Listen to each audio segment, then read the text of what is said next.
Պարոն Մինասյան, եթե իմպիչմենտի գործընթացը ԱԺ-ում չհաջողվի, ո՞րն է ձեր հետագա քայլերը։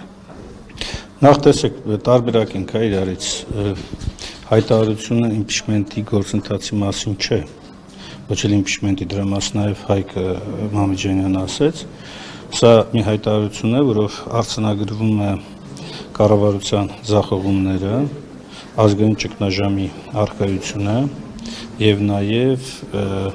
անհրաժեշտ գործողությունները, որի մեջ կենտրոնական տեղում գործող իշխանության պաշտոնազրկումն է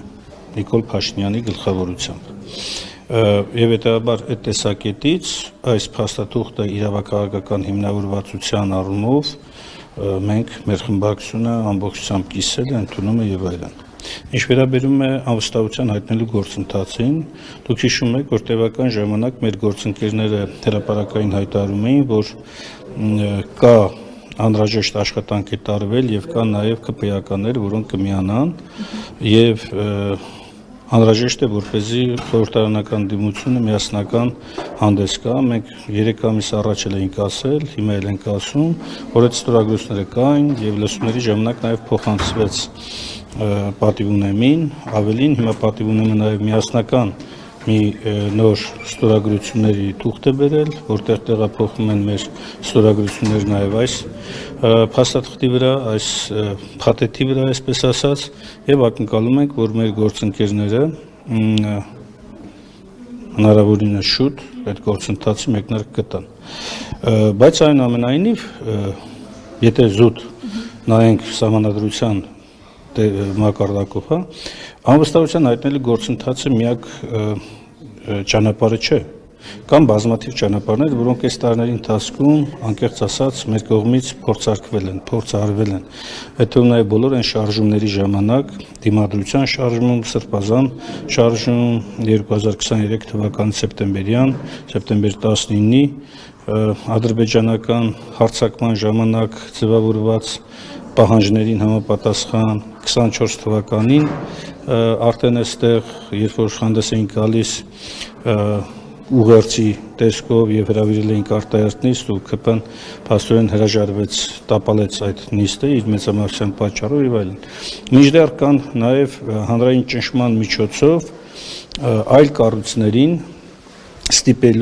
ստիպել ասած տվյալ դեպքում օրենքով նախատեսված կարգով հանրային պահանջը ի կատարածելու տեսակետից, որպեսզի այս մարմինները գործողություններ ձեռնարկեն։ Թե խոսքը գնում է գլխավոր դատախազի մասին, թե կառավարության անդամների մասին, որոնք լիազորված են օրենքով, նաև օրինակ Նիկոլ Փաշինյանի անգործությունը կամ անկարողությունը փաստելու եւ նրա լիազորությունները կասեցնելու, իսկ այնուհետեւ դադարեցնելու միջոցով քրեական գործ հարուցելու առերևույթ բազմաթիվ ծանր եւ առանձնապես ծանր հանցագործությունների համար եւ այսպես շարունակ։ Ավարտված նրանով, որ ի վերջո եթե կա այդ համոզումը նաեւ իրենց ներսում, իրենք նախաձեռնեն այդ փոփոխությունը, պաշտոնան կանեն Նիկոլ Փաշինյանին։ Բայց այնուամենայնիվ այս բոլորը ենթադրում են հանրային այնպիսի լայն ներգրավվածություն, որը, այսպես ասած, գործող իշխանություններին կմղի, որպեսզի իրենք կատարեն այդ քայլերը։ Բայց մենք տեսնում ենք, որ մի կողմից բռնաճնշումները ժողովրդի վրա սաստկանում է օրեցօր, երբ որ Նիկոլ Փաշինյանը ամբիոնից հայտարարում է, թե թող գան դուրս գան ու հեղափոխություն անեն, բայց մյուս կողմից նույնիսկ անգամ թեթև քաղաքացիական նազանդությունը վերածվում է բռնաճնշումների, ոստիկանական եւ այլ կառույցների կողմից։ Ավարտված նրանով, որ ապօրինի քրեական վարույթներ են նախաձեռնում, որևէ անձ, որ ընդդիմադիր հայացքներ ունի կամ չի կիսում այս կառավարության տեսակետը, միանգամից նրա նկատմամբ սկսում է իրավական փաթեթավորմամբ քրեական հետապնդման գործողություններ, ավարտված նրանով, որ ի վերջո ինչքան էլ խոսեն, բայց կա նաև ընդդիմության նկատմամբ եւ ժողովրդի ընդվզող հատվածի նկատմամբ պետական ախաբեկչության առերևույթ դրսևորման դեպքեր, երբ որ հրապարակային հնչեցվում է, թե բռնություն գործադրելու հնարավորության մասին, թե ԿՊ-ն իր լիազորությունները չարաշահելով բերում է իր վարչության որոշումները եւ դարձնում է ազգային ժողովի որոշումները եւ այսպես շարունակ։ Մինասյան, հասարակության կողմից խոսակցություններ են, որ ստորագրությունները հավաքեցին, հաջորդ քայլը ժամկետները երբ կլինի, սպասում են ընտրությունների ժամանակ ինչ-որ քայլեր կձեռնարկվեն։ Ես չեմ կարծում, որ դա ողջամիտ բացատրություն կլինի, իհարկե այդ հարցի հասցեատերը մեր գործընկերներն են, պատիվ ունեմ մի հարգարժան ընկերներ, ովքեր որ հայտարարում են եւ նաեւ այն անձինք, ովքեր ասում են, որ կան այդ անձինք, պատիվ քաղաքացիական պայմանագիր խմբակցությունից, ակնկալում են, որ դա արագ կլինի։ Մեր ակնկալիքը դա է, որ դա արագ պետք է արվի։ Թե չէ չի կարող այդ ողջամիտ ժամկետները անցնել եւ փորձանել դա փաթեթավորված ներկայացնել ընտրությունների շրջան, որտեղ ընտրությունները իր առանձնահատկություններն ունեն, յուրաքանչյուր քաղաքական միավոր կամ դաշինք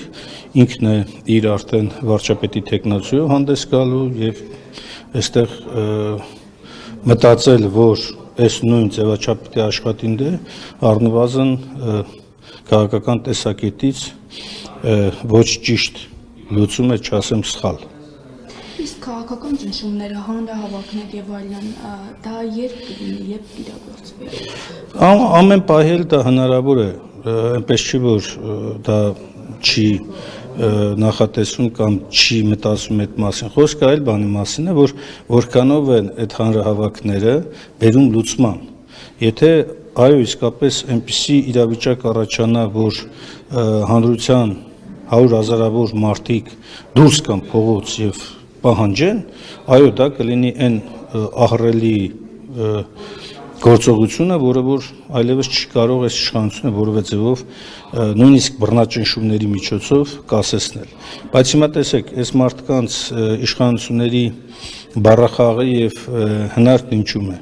Իրանք ասում են, եթե մարդը դժգոհ է մեզնից, ապա պետք է գա փողոց եւ պահանջի, որ մենք հեռանանք։ Իսկ ծայրահեղ դեպքում նաեւ այլ գործողություններ անի, հա։ Այս մարդիկ չեն հասկանում, որ ժողովրդի ճնշող մեծամասնությունը լինելով դժգոհ այս վարկագծի իշխանությունների, այնուամենայնիվ իր վերաբերմունքն արտահայտելու է։ Արտահայտելու է եւ պարտադիր չէ, որ այդ արտահայտությունը լինի փողոցում միայն։ Այդ արտահայտությունը կարող է նույնիսկ քվեախություն լինի։ Եվ այսպես շարունակ, այսինքն այս մարդկանց, այսպես ասած, ժողովրդական լեզվով ասած, արխեին ընկնելու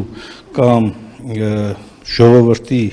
կամ ընդդիմությանը մեղադրելու գործողությունների պատասխան ես կարծում եմ մեր ժողովուրդը շուտով կտա եւ կտա շատ կտրուկ եւ ճիշտ ձևով կհեռացնի այս իշխանություններին եւ կզրկի վերարտադրվելու հնարավորությունից։